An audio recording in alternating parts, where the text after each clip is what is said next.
అటవీ శాఖ సిబ్బందిపై శ్రీశైలం ఎమ్మెల్యే బుడ్డా రాజశేఖర్ రెడ్డి అనుచరులు దాడి చేశారు. దీనికి సంబంధించిన మరింత సమాచారాన్ని మా ప్రతినిధి శ్యామ్ అడిగి తెలుసుకుందాం. శ్యామ్, అటవీ శాఖ సిబ్బందిపై బుడ్డా రాజశేఖర్ రెడ్డి అనుచరుల దాడికి సంబంధించిన తాజా సమాచారం ఏంటి?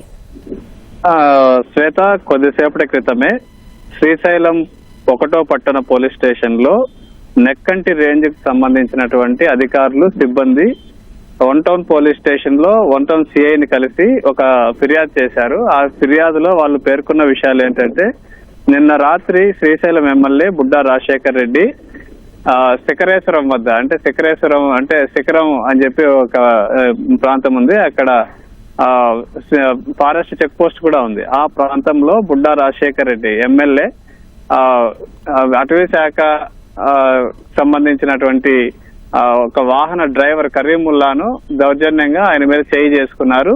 అంతేకాకుండా ఈ నెక్కంటి రేంజ్ కి సంబంధించిన డిఆర్ఎం రామ్ నాయక్, బీట్ ఆఫీసర్లు గురవయ్య, మోహన్ కుమార్, ఈ ముగ్గురిని అలాగే డ్రైవర్ కరీముల్లా, ఈ నలుగురిని ఎక్కించుకొని అదే వాహనంలో అటవీ శాఖ వాహనంలోనే ఎమ్మెల్యే ఎక్కించుకొని ఎమ్మెల్యేనే స్వయంగా డ్రైవ్ చేసుకుంటూ వీరిని శ్రీశైలంలో తిప్పారు.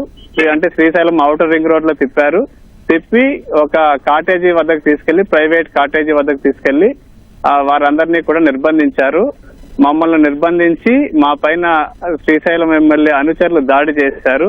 ఈ దాడి చేశారు కాబట్టి వీరి ఎమ్మెల్యే మీద చర్యలు తీసుకోవాలని చెప్పి ఈ అధికారులు సిబ్బంది కలిసి పోలీస్ స్టేషన్ లో ఫిర్యాదు చేశారు. అయితే ఇప్పుడే ఫిర్యాదు తీసుకున్నారు పోలీసులు కూడా. దీనికి సంబంధించి ఎమ్మెల్యే వర్షన్ కూడా మనకు తెలియాల్సి ఉంది. అయితే ఎందుకు ఈ దాడి జరిగింది ఏంటి అనేది ఇంకా తెలియాల్సి ఉంది. అయితే అనవసరంగా డ్యూటీలో ఉన్న మమ్మల్ని మా మీద దాడి చేశారని చెప్పి వీరు చెప్తున్నారు.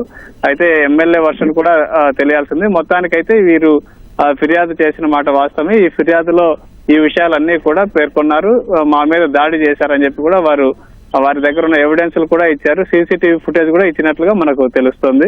మొత్తానికైతే ఇది దాడి సంఘటనకు సంబంధించి ఇది అటవీ శాఖ సిబ్బంది చెప్తోంది.